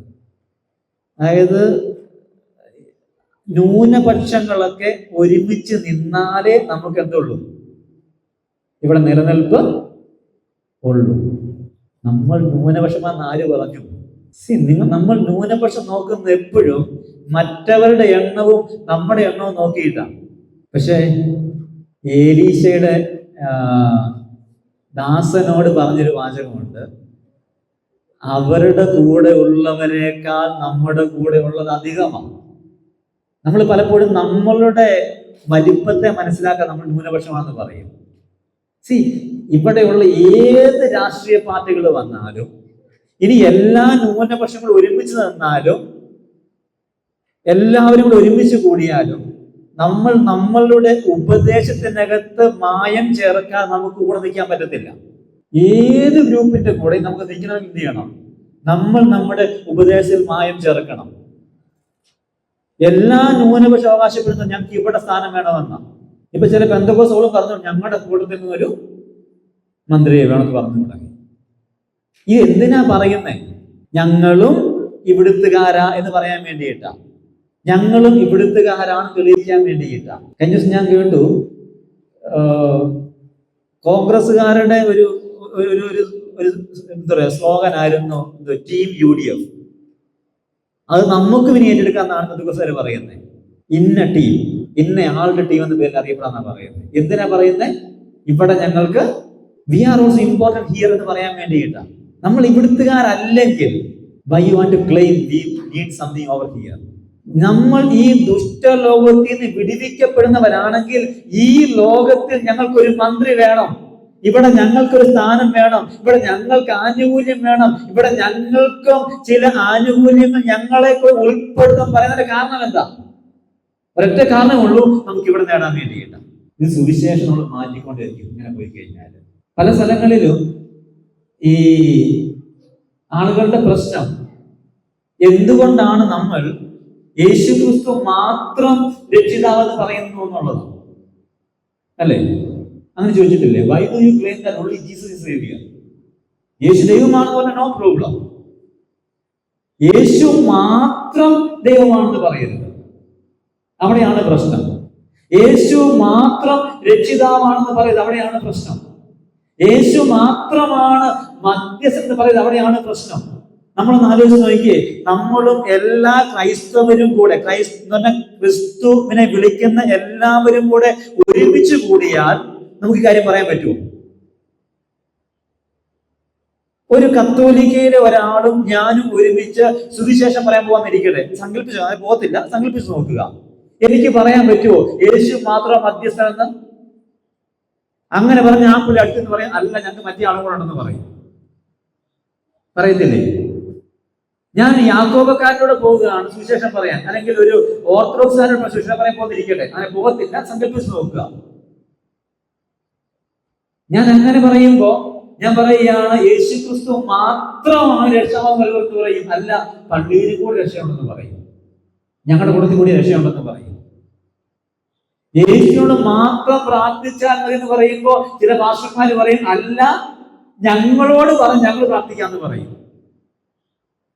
നമ്മൾ ഈ കൊട പിടിക്കാൻ പോയ ഒരു കാര്യം ഓർത്തോണം, നമ്മൾ ഈ സുവിശേഷം മാറ്റി വയ്ക്കാതെ കുട പിടിക്കാൻ പറ്റത്തില്ല, ഒരു കുടക്കീഴിലാകാൻ പറ്റത്തില്ല.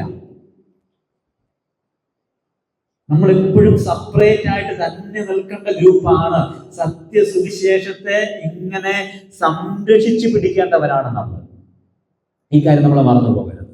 വിശ്വാസികളായ നമ്മൾ, ദൈവമക്കളായ നമ്മൾ, വേർപാടുകാരായ നമ്മൾ, വിശുദ്ധ ബൈബിൾ പഠിക്കാനും പ്രമാണിക്കാനും ആഗ്രഹമുള്ളവരായ നമ്മൾ ഒരു കാര്യം ഓർത്തോണം. ഈ 2026 സുവിശേഷം, സത്യസുവിശേഷം സംരക്ഷിക്കാൻ വേണ്ടി തിരഞ്ഞെടുക്കപ്പെട്ടവരാണ് നമ്മൾ. അതിനുവേണ്ടി നിലകൊള്ളേണ്ടവരാണ് നമ്മൾ. തല പോയാലും കുഴപ്പമില്ല, നെഞ്ചുറപ്പോടെ നിൽക്കണം. എന്റെ ജീവൻ പോയാലും സുവിശേഷത്തിന് വേണ്ടി നിൽക്കാൻ നമുക്ക് സാധിക്കണം. ഞാനിത് പറയും വളരെ ദുഃഖമുണ്ട്. കാരണം നമ്മൾ ഇങ്ങനെ ലോകത്തെ അനുകരിച്ച്, ലോകത്തിന്റെ സമ്പ്രദായങ്ങളെ അനുകരിച്ച്, മറ്റ് സഭകളെ അനുകരിച്ച് നമുക്ക് എന്തൊക്കെയോ വേണമെന്ന് കരുതിയിട്ട് നമ്മൾ നമ്മുടെ പല ഉപദേശങ്ങളിലും പതിയെ പതിയെ മായം കലർത്തി നമ്മളും അവരും ഒരു വ്യത്യാസവും ഇല്ലാത്തതുപോലെ അയക്കുക. പല സ്ഥലങ്ങളിലും ഇന്ന് പോകുന്ന സുവിശേഷം പ്രസംഗിക്കാൻ വേണ്ടി ആളുകൾ, പക്ഷെ യേശു മാത്രം രക്ഷിതാവെന്ന് പറയുന്നില്ല. അടി കിട്ടുന്ന പേടി. എന്നാ പിന്നെ നീ എന്തിനാ പോകുന്നേ? നീ വീട്ടിൽ ഇരിക്കുക, അടി കിട്ടുന്ന പേടിയുള്ളവര്. യേശു മാത്രമാണ് രക്ഷകനെന്ന് പറയാൻ പറ്റുമെങ്കിൽ പോയാൽ മതിയെന്നേ. അങ്ങനെ അവരെല്ലാം പറഞ്ഞത് നമ്മൾ വായിക്കുന്നതല്ലേ, മറ്റൊരുത്തൻ രക്ഷയില്ല, നാം രക്ഷിക്കപ്പെടുവാൻ ആകാശത്തിന് കീഴിൽ മനുഷ്യർക്കിടയിൽ നൽകപ്പെട്ട വേറെ ഒരു നാമവും ഇല്ല. ഈ പുസ്തകം മുഴുവൻ പിടിച്ച് ആ വാക്യവും കാണാതെ പഠിച്ചിട്ട് നമ്മൾ പോകുമ്പോ യേശുവും രക്ഷിക്കും എന്ന് പറയാതെ യേശു മാത്രമേ രക്ഷിക്കൂ എന്ന് പറയാൻ കഴിയണം. ഈ സുവിശേഷം മാറ്റമേ നമ്മൾ മാറ്റാൻ ശ്രമിക്കും. മാറ്റാൻ പോയാൽ നമ്മൾ ശപിക്കപ്പെട്ടവരാണ്. ഇതിനകത്ത് എന്തെങ്കിലും മാറ്റം നമ്മളായിട്ട് കൊണ്ടുവന്നാൽ നമ്മൾ ശപിക്കപ്പെട്ടവരാകും, നമ്മൾ ശാപയോഗ്യരായിട്ട് തീരും. അതുകൊണ്ട് പ്രിയ ദൈവമക്കളെ, സുവിശേഷം നമ്മൾ മാറ്റാൻ ശ്രമിക്കുന്നത് മാറ്റമില്ലാത്ത ഒന്നാണ് സുവിശേഷം. ഇതിനെതിരായിട്ടുള്ളതെല്ലാം വിപരീത സുവിശേഷം. അതിൽ പ്രധാനപ്പെട്ട കാര്യമാണ് മനുഷ്യർ പ്രസാദിക്കുന്നുണ്ട് എന്നുള്ളത്. ഈ മനുഷ്യരുടെ പ്രസാദം നോക്കിയാൽ നമുക്ക് ദൈവത്തെ പ്രസാദിപ്പിക്കാനായിട്ട് പറ്റത്തില്ല. ഞാൻ പറഞ്ഞ അനുഭവമാണെങ്കിൽ ഒന്നുകൂടെ പറഞ്ഞു. ഞാൻ കഴിഞ്ഞ കുറച്ച് നാളുകൾക്ക് മുൻപ് ഒരു സഹോദരനുമായി ഒരു വിഷയവുമായിട്ട് ഇങ്ങനെ തർക്കിക്കാനായിട്ടിടയായിട്ട്. വിഷയം ഇതാണ്: മദ്യവിരുദ്ധ, ലഹരി വിരുദ്ധ സുവിശേഷം. ലഹരി വിരുദ്ധ സുവിശേഷവുമായിട്ട് കുറച്ച് ആളുകൾ ഒരു ഏരിയയിൽ പോയി സുവിശേഷം അറിയിച്ചു. അപ്പൊ എൻ്റെ ഒരു കൂട്ടുകാരൻ അതിനകത്ത് ആ കൂട്ടത്തിൽ പോയി. അദ്ദേഹത്തോട് ഞാൻ ചോദിച്ചു, എങ്ങനെ ഉണ്ടായിരുന്നു പ്രവർത്തനം? അദ്ദേഹം പറഞ്ഞു, നല്ല പ്രവർത്തനമായിരുന്നു, വളരെ അനുഗ്രഹമായിരുന്നു, ഞങ്ങൾ ഇത്ര സ്ഥലങ്ങളിൽ പോയി സുവിശേഷം പ്രസംഗിച്ചു എന്ന് പറഞ്ഞു. അപ്പൊ ഞാൻ ചോദിച്ചു, എങ്ങനെയായിരുന്നു സംഭവം എന്ന് ചോദിച്ചു. പറഞ്ഞു, ഞങ്ങൾ ഇങ്ങനെ ഡ്രാമയൊക്കെ ചെയ്യും, എന്നിട്ട് ആളുകൾക്ക് ഇതിന്റെ ദൂഷ്യവശങ്ങളൊക്കെ പറഞ്ഞു കൊടുക്കും. അങ്ങനെ ഞങ്ങൾ പല സ്ഥലങ്ങളിലും, ഈവൻ പോകാൻ പറ്റാത്ത ഇടങ്ങളിൽ പോലും ഞങ്ങൾ പോയി സുവിശേഷം പ്രസംഗിച്ചു എന്ന് പറഞ്ഞു. ഞാൻ ചോദിച്ചു, നിങ്ങൾക്കുണ്ടായ എന്തെങ്കിലും പ്രത്യേകമായ അനുഭവം? അദ്ദേഹം പറഞ്ഞു, ഞങ്ങൾ ഒരു സ്ഥലത്ത് പ്രസംഗിക്കാൻ വേണ്ടി ചെന്നപ്പോൾ ഇതിങ്ങനെ പറഞ്ഞപ്പോൾ അവിടുത്തെ ഒരു കടക്കാരൻ പറഞ്ഞു, ഇവിടെ അടുത്തൊരു കോളനിയുണ്ട്, ആ കോളനിയിൽ ഉള്ള പിള്ളേരെല്ലാം ഇന്ന് ഇതിന്റെ അടിമകളാണ്, ലഹരിയുടെ അടിമകളാണ്. നിങ്ങൾ പറഞ്ഞതുപോലെ വരി മാത്രമല്ല, ഇവന് സ്റ്റാമ്പ് വരെ ഉപയോഗിക്കുന്ന ഈ സിറിഞ്ച് കൊണ്ട് കുത്തുന്ന പിള്ളേർ അവിടെയുണ്ട്, നിങ്ങൾ അവിടെ ഒന്ന് പോയി പ്രസംഗിക്കാമോ എന്ന് ഞങ്ങളോട് ചോദിച്ചു. എന്നിട്ട് ഞങ്ങൾ ആ ഗ്രാമത്തിൽ പോയി, ആ കോളനിയിൽ പോയി പ്രസംഗിച്ചെടുത്ത് പറഞ്ഞു. അപ്പൊ ഞാൻ ചോദിച്ചു, ആ കടക്കാരന് നിങ്ങളെ ആരായിട്ടാണ് മനസ്സിലായത്? അദ്ദേഹം പറഞ്ഞു, ഈ ലഹരിക്കെതിരെ പറയുന്ന ആൾക്കാരായിട്ടാണ് മനസ്സിലായത്. ഞാൻ ചോദിച്ചു, ആ കടക്കാരൻ യേശുവിനെ വേണ്ടേ? ആ കടക്കാരൻ പാപിയല്ലേ? ആ കടക്കാരനും പാപിയാ. പക്ഷെ സുവിശേഷം പാപികൾക്കുള്ള സന്ദേശമാണെന്ന് ആ പുള്ളിക്ക് മനസ്സിലായില്ല, ആ കടക്കാരന് മനസ്സിലായില്ല. അപകടം മനസ്സിലായോ? ഞാനൊരു പാപിയാണ്, എനിക്ക് സുവിശേഷം വേണം എന്ന് കേട്ടിരുന്ന കടക്കാരന് മനസ്സിലായില്ല. പുള്ളിക്ക് മനസ്സിലായത് ഈ സുവിശേഷം എന്ന് പറഞ്ഞാൽ, യേശു എന്ന് പറഞ്ഞാൽ ലഹരി മാറ്റുന്ന ആളാണ്, അത് ഉള്ളവര് ആ കോളനിയിലുള്ള ചെറുപ്പക്കാരാ. അങ്ങനെ ഏതെങ്കിലും കോളനിയിലുള്ള കഞ്ചാവഴിച്ച് കിറങ്ങിയവന്മാർക്ക് വേണ്ടി മാത്രമുള്ള ഒന്നല്ല സുവിശേഷം, അത് എല്ലാവർക്കും വേണ്ടിയിട്ടുള്ളത്. പക്ഷെ മനുഷ്യരൊക്കെ പ്രസാദിക്കും. നമ്മൾ നാട്ടിലിറങ്ങി ലഹരിക്കെതിരെ പറഞ്ഞ ആൾക്കാർ പറയും, സാറേ ഞങ്ങളും നിങ്ങളുടെ കൂടെയാണ്, നിങ്ങൾ ഇങ്ങനെയൊക്കെ പറയണമെന്ന് പറയും. പക്ഷെ യേശു മാത്രമാണ് രക്ഷകൻ പറഞ്ഞു നോക്കി. അവര് പറയും, അയ്യോ കുറച്ചപ്പുറത്തോട്ട് മാറി നിൽക്കണേ, ഇവിടെ നിൽക്കല്ലേ, ആൾക്കാർ വരുന്ന സമയമാണെന്ന് പറയും. കടക്കാര് പറയും, ലഹരിയുടെ ബോർഡ് വെച്ചാൽ പറയുന്നില്ല, പക്ഷെ അവർ പ്രസാദിക്കുന്നത് അതുകൊണ്ടാണ്. അവരെ പ്രസാദിപ്പിക്കാൻ വേണ്ടി അല്ല സുവിശേഷം, ദൈവം പ്രസാദിക്കാൻ വേണ്ടിയിട്ടാണ്. ലോകത്ത് ആര് പ്രസാദിച്ചില്ലെങ്കിലും, ആര് എതിർത്താലും, ആര് കല്ലെറിഞ്ഞാലും, ആര് കൊന്നാലും നോ പ്രോബ്ലം. ഒരു പ്രശ്നം അതിന്റെ പുറകിലില്ല.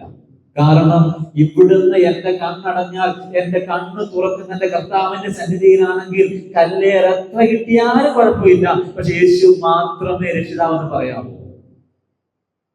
സ്തേഫാനോസിന് വേണമെങ്കിൽ പറയുന്നില്ലായിരുന്നോ?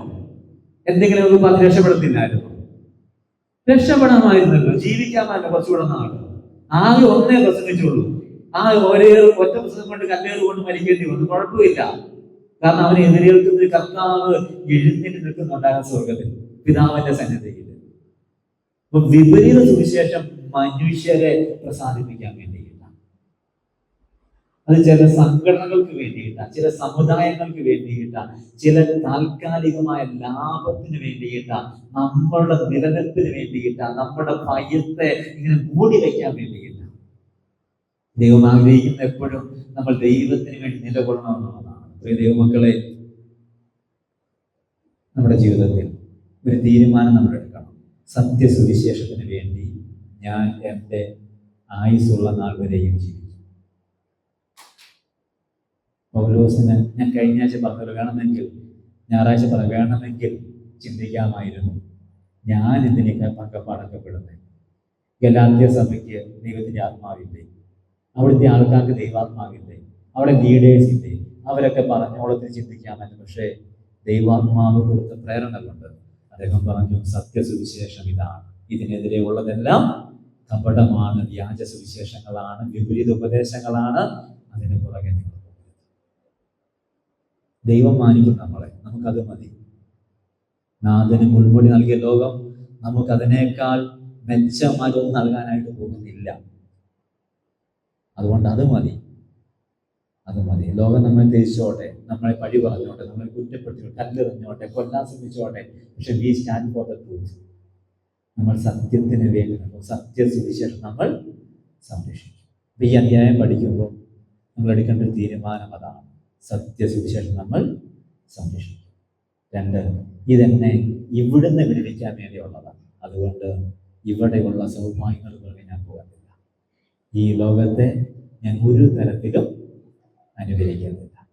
ലോകവും വേണ്ട, അതിൻ്റെ മോഹവും എനിക്ക് വേണ്ട.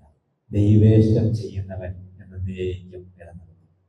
നമുക്ക് ദൈവേഷ്ടം ചെയ്യാം, ദൈവത്തിനായി നമുക്ക് ജീവിക്കാം. ദൈവം നമ്മെ അതിനായിട്ട് സഹായിക്കുന്നതാണ്.